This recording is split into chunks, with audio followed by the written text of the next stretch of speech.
नमस्कार, स्वागत है आपका खास खबर में। आपके साथ मैं हूं रेणु कैलाश। खास खबर में आज बात करेंगे गरीबों के हक की हकीकत की।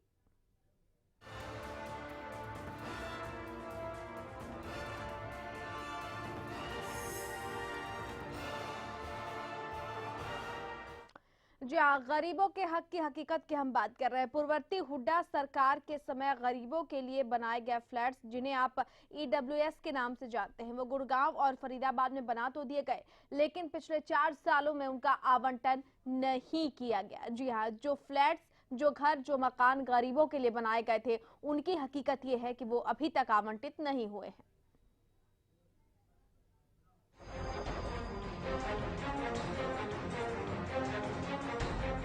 कहते हैं सरकारी योजनाओं की सफलता के दावे और वास्तविकता के बीच एक गहरी खाई होती है। सूरज की पहली किरण के साथ ही 2 चून की रोटी के जुगाड़ में घर से निकलने को मजबूर राज्य भर के गरीबों के लिए सरकारी योजनाएं महज दिखावा साबित हो रही हैं। पूर्व हुड्डा सरकार के समय आर्थिक रूप से कमजोर वर्ग के लिए साइबर सिटी गुड़गांव और औद्योगिक नगरी फरीदाबाद में फ्लैट तो बने, लेकिन वो सिर्फ सफेद हाथी ही बनकर रह गए। 4 साल तक ये फ्लैट बंद ही रहे। पूर्व सरकार पर आरोप है कि सरकार की ओर से फ्लैट अलॉट करने में बेवजह देरी की गई, जिसका खामियाजा गरीबों ने भुगता। इतना ही नहीं, आरक्षित वर्गों की सूची के लिए निर्धारित किए गए प्लॉटों के अलॉटमेंट में भी नियमों की जमकर धज्जियां उड़ाई गई। कैग की रिपोर्ट में खुलासा हुआ है कि 400 से अधिक लोगों को एक से ज्यादा प्लॉट अलॉट किए गए, जबकि जरूरतमंद लोग इससे अछूते रह गए। सीएजी ने अपनी रिपोर्ट में सवाल उठाए हैं कि सरकार ने इनका निर्माण तो पहले कर दिया, लेकिन लाभ प्राप्त लोगों की पहचान ही नहीं की गई। इस वजह से 2563 फ्लैट अलॉट ही नहीं हो सके। गौरतलब है ये फ्लैट अक्टूबर-नवंबर 2010 में बनकर तैयार भी हो गए थे। फरीदाबाद में सरकार ने 112 करोड़ 60 लाख रुपए की लागत से 3080 फ्लैट गरीब लोगों के लिए तैयार किए, लेकिन 2003 फ्लैट अभी तक खाली ही पड़े हैं। इसी तरह से गुड़गांव में 20 करोड़ 65 लाख रुपए की लागत से 560 फ्लैट तैयार किए गए। फ्लैट अक्टूबर 2010 में बनकर तैयार भी हो पाए थे, लेकिन अभी तक भी इन्हें अलॉट नहीं किया गया। इसके अलावा भी सरकार ने 528 और फ्लैट गुड़गांव में बनवाए। 18 करोड़ 78 लाख रुपए की राशि भी खर्च की गई, लेकिन हुड्डा और भूमि मालिकों के बीच झगड़े के चलते प्रोजेक्ट बीच में ही लटक गया।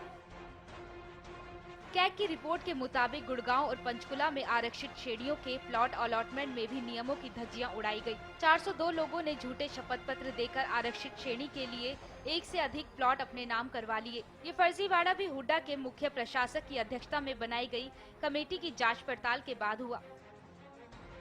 लेकिन गरीबों के हक दिलाने में देरी का ये कोई पहला मामला नहीं है। हाल ही में प्रदेश के स्वास्थ्य मंत्री अनिल विज ने मुख्यमंत्री मनोहर लाल खट्टर से अंबाला में गरीबों को उनके आशियाना जल्द से जल्द दिलाए जाने की मांग की थी। साफ है कि पूर्व सरकार के दौरान चली गरीबों को आशियाना दिलाने की कवायद आज तक पूरी नहीं हो पाई। ऐसे में एक बार फिर से प्रशासनिक और सरकार की लापरवाही ने कई सवाल खड़े कर दिए हैं। लेकिन बड़ा सवाल ये है कि आखिर कब तक लापरवाही की दीमक करोड़ों की लागत से बनी योजनाओं को गलाती रहेगी। Bureau report, Haryana news. जी हाँ, तो गरीबों के हक की ये हकीकत आपने देखी। पिछले 4 सालों में जो फ्लैट्स बने वो आवंटित नहीं हुए। कुछ एक फ्लैट्स जो आवंटित हुए भी, उनका भी झूठे शपथ पत्र देकर एक से ज्यादा बार आवंटियों ने लाभ उठाया। पूरे तरीके से फर्जीवाड़े का खेल भी चला। हालांकि बाद में इसको लेकर रिपोर्ट भी दायर की गई, लेकिन अभी तक नतीजा सिफर ही रहा है। सवाल यही है कि जो योजना गरीबों के हक के लिए शुरू की गई, वो आज तक पूरी क्यों नहीं हो पाई है। हमारे साथ विधायक ललित नागर फोन लाइन पर जुड़ चुके हैं। ललित जी, बहुत स्वागत है आपका हरियाणा न्यूज में। धन्यवाद मैम, धन्यवाद। ललित जी, चाहे बात गुड़गांव की करें या फिर फरीदाबाद की करें, ईडब्ल्यूएस के जो फ्लैट्स है वो बनकर तैयार तो हो गए, लेकिन पिछले 4 सालों में इनका आवंटन तक नहीं हो पाया है। जो लाभार्थी हैं उनकी पहचान तक नहीं हो पाई है। आखिरकार ऐसी योजना किस काम की, ऐसी बुनियादी चीजें किस काम की जो जरूरतमंदों तक पहुंचे ही ना। बात तो आपकी ठीक है कि ये समय पे अलॉट कर देने चाहिए थे, क्योंकि बिल्डिंग बन के तैयार हो गई थी। लेकिन पीछे जहां तक मेरी नॉलेज का सवाल है, कुछ फ्लैट बन के तैयार हुए थे, उनमें ये लोग जाने को तैयार नहीं हुए थे। इस चीज में दोनों ही पक्षों की गलती है। सरकार ने भी फ्लैट बना दिए थे और उनको आवंटित नहीं किया गया समय पे। लेकिन ऐसे भी फ्लैट हैं जो बन के रेडी हो गए थे और सरकार पोजीशन दे दिया था, उनमें ये लोग नहीं गए। तो ऐसी पोजीशन में ये भी नहीं कहा जा सकता। लेकिन ललित नागर जी, ऐसे बहुत सारे लाभार्थी हैं जो अभी भी कतार में खड़े हैं, जो लोग नहीं जाना चाहते थे, उनकी बात दीगर है। लेकिन तकरीबन अभी 2563 फ्लैट ऐसे हैं जो अलॉट नहीं किए गए। ऐसा नहीं है कि इनके लिए लाभार्थियों की संख्या कम होगी। लोग तो चाहते ही हैं कि उन्हें जो फ्लैट्स हैं वो मिले। ये तो सरकार की एक नाकामी है कि अब जब बिल्डिंग बन के रेडी हो गई तो उनको तुरंत पोजीशन देना चाहिए। जहां वो अनऑथराइज बैठे हैं वो जगह इनसे खाली करवानी चाहिए। आज भी फरीदाबाद के अंदर बाईपास रोड है लेके सेक्टर 29 से और 17 तक, दोनों तरफ अनऑथराइज लोग ग्रीन बेल्ट पे कब्जा करे बैठे हैं। लेकिन सरकार उनको शिफ्ट करने में नाकाम है। उनको तुरंत करवाना चाहिए। और अगर उधर बिल्डिंग को देखते हैं, समय पे उन पे पोजीशन नहीं लेंगे तो वहां पे वो बिल्डिंग जर्जर जा रही है। तो ये सरकार को सख्ती के साथ कदम उठाना चाहिए और उनको उधर शिफ्ट करना चाहिए। विधायक महोदय, अब चूंकि आपके संज्ञान में ये मामला है, आप अपनी तरफ से क्या कोशिश करेंगे कि ताकि गरीबों का जो हक है वो उनको मिल सके? मैं कहना चाहूंगा जी कि सरकार को तुरंत एक्शन लेना चाहिए और इन गरीबों के लिए जो सुविधा दी गई है, जो इनको घर बना के दिया गया है, हर आदमी को आवास मिले, उसके तहत इनको वहाँ जाना चाहिए, लेके जाना चाहिए। अगर कोई प्रॉब्लम है, दिक्कत है तो इनकी बैठ के सुननी चाहिए, इनको जाना चाहिए वहाँ पे। विधायक साहब, आप अपनी तरफ से क्या कोशिश करेंगे? मैं भी सरकार से कोशिश करूंगा कि तुरंत इनको पोजीशन मिले, क्योंकि सरकार की तरफ से तो खर्चा हो गया, सरकार ने बिल्डिंग बना दी और उसका यूज ना हो तो ये सबसे बुरी बात है। बिल्कुल। जिनको मिलने चाहिए घर, उनको मिल नहीं रहे और वो खाली पड़े हैं, उनको जर्जर हालत में हो जाएंगे अगर 3-4 साल और पोजीशन नहीं लिया। तो सरकार से मैं भी कहूंगा कि तुरंत उनमें शिफ्ट कराया जाए। चले, बहुत शुक्रिया ललित नागर जी हमारे साथ जुड़ने के लिए। विधायक फरीदाबाद ललित नागर फोन लाइन पर। कहना है कि ये दुखद बात है कि जो योजनाएं गरीबों के लिए तैयार की जाती हैं उनका लाभ नहीं मिल पाता। अपने स्तर से वो भी इस पूरे मामले को देखेंगे, लेकिन सवाल यही है कि ये मदद है या फिर मजाक।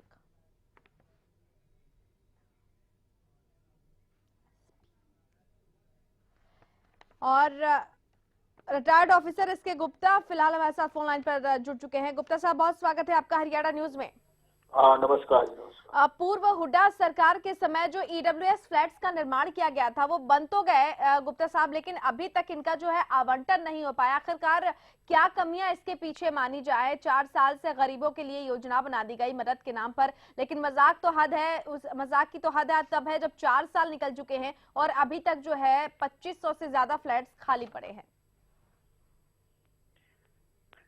नहीं, देखिए, आप बिल्कुल ठीक कह रहे हैं जी। अगर ईडब्ल्यूएस फ्लैट्स जो बने हुए हैं अगर वो खाली पड़े हैं तो बड़ा दुर्भाग्यपूर्ण है। इसमें तुरंत कार्रवाई होनी चाहिए और जो भी अधिकारी इसके लिए जिम्मेवार हैं डिले के लिए, लोगों को मिलने के लिए घर नहीं मिलते और ऐसे खाली पड़े रहे तो बहुत निराशाजनक है ये। लेकिन मैं इसमें थोड़ा सा ये प्रकाश डालना चाहूंगा, जो ये ईडब्ल्यूएस फ्लैट्स हैं, मुझे नहीं लगता ये हुड्डा ने बनाए हैं। ये एक्चुअली ऐसा लगता है मुझे town and country planning department ने बनाए होंगे। जो कोलोनाइजर के हिस्से के फ्लैट रहते हैं उनमें 50% का प्रावधान होता है। ये वो फ्लैट है और उनको country and town planning department allot करता है। तो हुड्डा के फ्लैट्स जो है बने वो इतनी देर में रह सकते। अगर इतनी देर से बने, हुड्डा ने अगर बनाए हैं ईडब्ल्यूएस फ्लैट्स तो बहुत ही गलत बात है वो। और इसके लिए जो भी अधिकारी जिम्मेवार है उनके अगेंस्ट एक्शन होने चाहिए। और अगर यदि कंट्री एंड टाउन डिपार्टमेंट ने ये कॉलोनाइजर्स के खाते से बनाए हैं तो उन पर भी वो डिपार्टमेंट के जो अधिकारी हैं उनके अगेंस्ट भी इस पे कार्रवाई होनी चाहिए। बिल्कुल, यहाँ पर आपने जो बात कही है उस पर मैं जिक्र भी करना चाहूंगी। गुड़गांव और पंचकूला में कुछ इसी तरह का फर्जीवाड़ा सामने आया जहाँ पर प्लॉट अलॉटमेंट में अनियमितता की गई है। 402 लोगों ने झूठे शपथ पत्र जो है वो दायर करके और 1 से ज्यादा बार प्लॉट अपने नाम करवा लिए हैं। नहीं, ये बिल्कुल ठीक कह रहे हैं। देखिए, मामला हाई कोर्ट के संज्ञान में है ये। और ये बड़ा गंभीर मामला है। हाँ। जो हुड्डा में खुद उस सीट पर बैठकर अगर ऐसे कार्य करेंगे तो फिर तो उसका तो जो है ना भगवान। बिल्कुल गुप्ता साहब, लेकिन एक ठोस वजह इस देरी के पीछे क्या आप मानते हैं? क्यों आखिरकार ये इतनी देरी की गई? लापरवाही रही सरकार की, जिसने फ्लैट्स तो बना दिए लेकिन आवंटियों की, लाभार्थियों की पहचान नहीं हुई। यहाँ तक कि 402 लोगों ने इस पे फर्जीवाड़ा तक कर दिया, हालांकि बाद में उन पर केस भी दर्ज हुआ। क्या ठोस वजह आप इसके पीछे मान रहे हैं? नहीं, मैं समझता हूँ, देखिए लापरवाही तो है ही। हाँ। इसको जो भी कंसर्न डिपार्टमेंट है, हुडा या टाउन कंट्री प्लानिंग, इसको उसको प्रायोरिटी पर नहीं ले गए। जबकि मैं समझता हूँ ये इतना प्रायोरिटी का काम है। गरीब आदमी को जिनके लिए फ्लैट्स बनाए गए हैं, अगर उनको समय पर नहीं मिलेंगे तो उसका औचित्य ही खत्म हो जाता है और उनको इधर उधर भागना पड़ता है लोगों को। और ये फ्लैट्स में देखिए, मैं समझता हूँ इसमें बड़ा अच्छा डिजाइन किया हुआ, बड़ी अच्छी फैसिलिटीज है। हर आदमी इन फ्लैट्स पे ईडब्ल्यूएस की जो फैमिलीज है वो रहना चाहिए। बिल्कुल। तो इसलिए इस पर मैं चाहता हूँ सरकार को तुरंत जो है इस पर जो है वो कार्रवाई करनी चाहिए। अधिकारियों या जो भी इसके जिम्मेवार हैं उनके विरुद्ध भी, और साथ में इसको तुरंत अलॉट किया जाए जो भी एलिजिबल कैंडिडेट्स हैं। हाँ। और एलिजिबल कैंडिडेट्स का भी मैं समझता हूँ वो जो क्राइटेरिया है वो बड़ा पारदर्शी होना चाहिए। हाँ। लोगों को पता ही नहीं होता भाई उसमें कौन कौन एलिजिबल है और फिर वो आगे ट्रांसफर कर सकते हैं नहीं। मैं समझता हूँ इस बारे में प्रशासन को अच्छी तरह पब्लिसिटी करनी चाहिए, उसमें ट्रांसपेरेंसी होनी चाहिए। क्या यही वजह है गुप्ता साहब कि बहुत सारी जो योजनाएं हैं उनकी जानकारी लोगों तक पहुंच नहीं पाती है, और कमोबेश इस मामले में भी ऐसा हो रहा है? जो लोग फर्जीवाड़ा कर रहे हैं उन्हें तो इस बात की जानकारी है, लेकिन जो वाकई लाभार्थी हैं वो इस तक नहीं पहुंच पा रहे हैं। नहीं, आप ठीक कह रहे हैं। देखिए, इसमें वेबसाइट पर सारी चीजें उपलब्ध होनी चाहिए। ये वेबसाइट पर अनफॉर्चुनेटली नहीं अप टू डेट पोजीशन डाली जाती हैं। तो उसमें आरटीआई की तरफ से भी ये इस तरह की डायरेक्शन हैं भाई हर इंफॉर्मेशन जो डिपार्टमेंट से संबंधित है अधिकार जो वो हर अवेलेबल होनी चाहिए वेबसाइट पर, ताकि पब्लिक को, जनता को पूरा पता लग सके और उसके हिसाब से हर आदमी, हर जो कंसर्न आदमी है वो कार्रवाई कर सके। तो इसलिए इस पर बड़ा शीघ्र से शीघ्र कार्य करने की आवश्यकता है, एक्शन लेने की जरूरत है। बहुत शुक्रिया एसपी गुप्ता साहब हमारे साथ जुड़ने के लिए आपका। तो हुडा के रिटायर्ड अधिकारी एसपी गुप्ता हमारे साथ जुड़े हुए थे, मान रहे हैं कि अनियमितताओं की वजह से इस तरह की देरी हुई है। हमारे साथ फरीदाबाद के mayor Ashok Arora phone line पर। अशोक जी, बहुत स्वागत है आपका हरियाणा न्यूज में। अशोक जी, ईडब्ल्यूएस के जो फ्लैट्स हैं जो कमजोर वर्ग के लिए बनाए गए हैं, पिछले 4 सालों में इनका आवंटन नहीं हो पाया है। आपके नजरिए से आखिरकार जो योजना गरीबों के लिए बनाई गई है, अगर वो सही समय पर उन जरूरतमंद लोगों तक ना पहुंचे तो आखिर क्या फायदा उस योजना का? ऐसा है जी, केंद्र सरकार ने पैसा दिया है जी, हरियाणा सरकार ने उस पैसे का सदुपयोग किया है। हाँ। प्लाट बना दिए गए हैं। वहाँ के लोग पहले ना जाने के लिए जाना चाहते थे, जैसे कैसे राजी भी हुए तो 150-200 आदमी गया, 150-200 आदमियों को वहाँ भेज दिया गया और हुड्डा साहब ने अपने हाथों से चाबियां दी। मैं तो आज भी ये कहूंगा कि सरकार को इस मामले में थोड़ा सख्त होना चाहिए। हाँ। ताकि हमने इतना करोड़ों रुपया लगाया उसको लोगों की सुविधा के लिए, बिजली, पानी, हर चीज की सुविधा के लिए, कि लोगों के बच्चे अच्छे स्कूलों में पढ़ सके, अच्छी जगह रह सके। हाँ। ये ना कि स्लम का। लेकिन अशोक जी, क्या कारण है कि लोग वहाँ पर जाना नहीं चाह रहे हैं? नहीं जाना चाह रहे ना वहाँ के लोग, वो प्रदर्शन करते हैं, उजाड़ दिया, मार दिया, काट दिया, ऐसी बातें करते हैं। जबकि सरकारें ऐसे नहीं चाहती। सरकारें चाहती है हम अमन से तुम्हें भेजना चाहते हैं, जाओ मौज से रहो, अपने बच्चों का भविष्य बनाओ। लेकिन वो रहना ही उसमें चाहते हैं जहाँ मलेरिया हो, जहाँ डेंगू हो, जहाँ बीमारियों। अशोक जी, कुछ लोग तो वहाँ जाना नहीं चाहते हैं आप लोगों के मुताबिक, लेकिन कुछ लोग ऐसे हैं जिन्होंने 1 से ज्यादा बार इस योजना का जो है लाभ लिया है। इसमें भी धोखाधड़ी की जो खबरें हैं वो सामने आई है, जिन पर मुकदमा भी दर्ज किया गया है। अशोक जी, आप हमें सुन पा रहे हैं? चलिए, लगता है कि हमारा संपर्क टूट गया। लेकिन अशोक अरोड़ा, मेयर फरीदाबाद, वो भी साफ तौर पर ये कह रहे हैं कि एक वर्ग ऐसा है जो वहां पर जाना ही नहीं चाह रहा। लेकिन सवाल आखिरकार ये है कि अभी तक लाभार्थियों की पहचान भी क्यों अधर की प्रक्रिया में अटकी हुई है। चलिए, इसी के साथ वक्त एक छोटे से ब्रेक का, लेकिन ब्रेक के उस पार भी इस खास खबर पर चर्चा जारी रहेगी।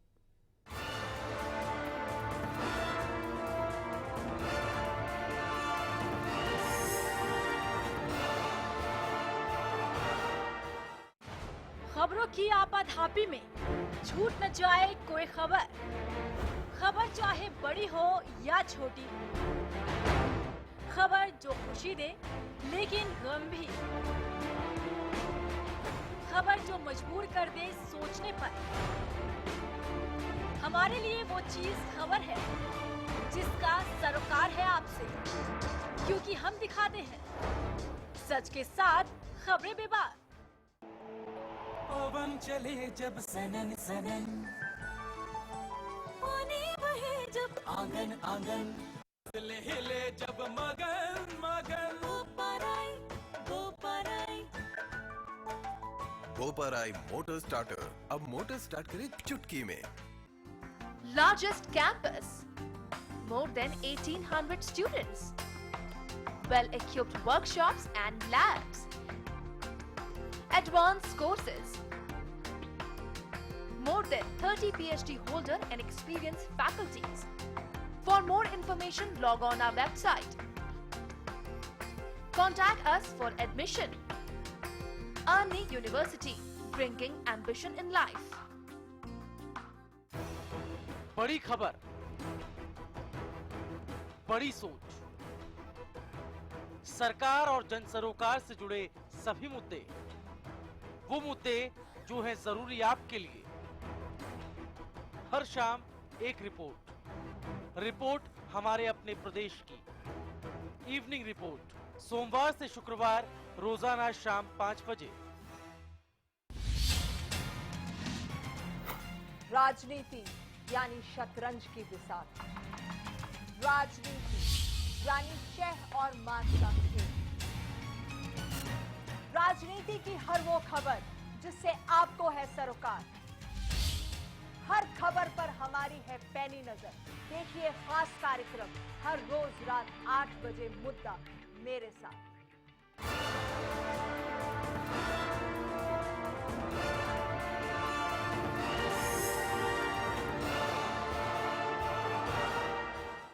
और ब्रेक के बाद एक बार फिर से आपका स्वागत है। खास खबर में बात हम कर रहे हैं ईडब्ल्यूएस फ्लैटों के आवंटन में देरी की। जी हां, पिछले 4 सालों से फ्लैट्स बन तो गए हैं लेकिन लाभार्थियों तक ये पहुंच नहीं पाए हैं, इनका आवंटन नहीं हो पाया है। आपको बता दें कि सीएजी की टीम ने गुड़गांव और फरीदाबाद में भी ईडब्ल्यूएस के लिए बनने वाले फ्लैटों के और प्लॉटों की जांच की है। अपनी रिपोर्ट में कैग ने ये सवाल उठाए कि सरकार ने इनका निर्माण तो पहले कर दिया लेकिन लाभपात्र लोगों की पहचान नहीं हो पाई। इस वजह से तकरीबन 2500 से ज्यादा फ्लैट अलॉट ही नहीं हो सके। ये फ्लैट जबकि अक्टूबर-नवंबर 2010 में बनकर तैयार हो गए थे। फरीदाबाद में सरकार ने 112 करोड़ 60 लाख रुपए की लागत से 3080 फ्लैट गरीबों के लिए तैयार किए, लेकिन 2003 से फ्लैट अभी तक खाली ही पड़े हैं। इसी तरह से गुड़गांव में 20 करोड़ 65 लाख रुपए की लागत से 560 फ्लैट तैयार किए गए। फ्लैट अक्टूबर 2010 में बनकर तैयार हो गए लेकिन अभी तक इन्हें भी अलॉट नहीं किया गया। इसके अलावा भी सरकार ने 528 और फ्लैट गुड़गांव में बनवाए। 18 करोड़ 78 लाख रुपए की राशि इस पर खर्च की गई, लेकिन फिर भी हरियाणा शहरी विकास प्राधिकरण यानी हुडा और भूमि मालिकों के बीच झगड़े के चलते ये प्रोजेक्ट जो है वो बीच में ही अटक गया। तो गरीबों के हक की हकीकत यही है कि योजनाएं शुरू तो कर दी जाती हैं लेकिन उसका जो सही लक्ष्य होता है, जो सही अंजाम होता है, वो उस तक नहीं पहुंच पाती हैं। यही वजह कि 2010 से बने हुए फ्लैट्स, अधिकांश फ्लैट्स अभी तक खाली हैं।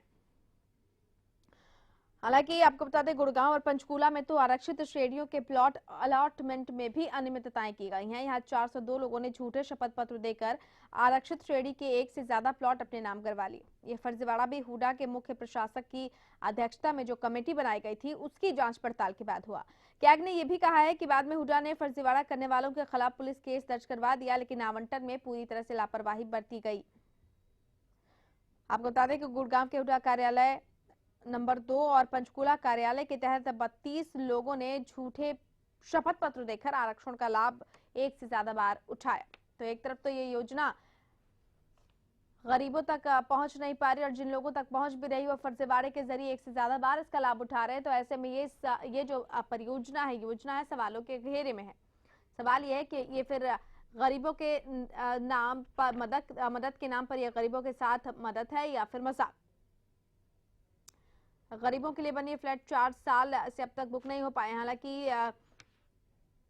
कुछ लोगों का ये कहना है कि कुछ लोग इसमें जाना ही नहीं चाहते हैं, लेकिन जो जरूरतमंद है उनकी अभी तक कुछ जगहों पर पहचान भी नहीं की गई। ऐसे में सवाल ये भी खड़े होते हैं कि आखिरकार जिन लोगों को इसकी जरूरत है, अगर उनकी पहचान ही नहीं की गई तो वो फ्लैट्स में कैसे जाएंगे। पारदर्शिता भी इसके आवंटन में नहीं बरती गई है। लोगों को इसकी जानकारी ही नहीं है कि क्या वो लाभार्थी के श्रेणी में है या फिर नहीं।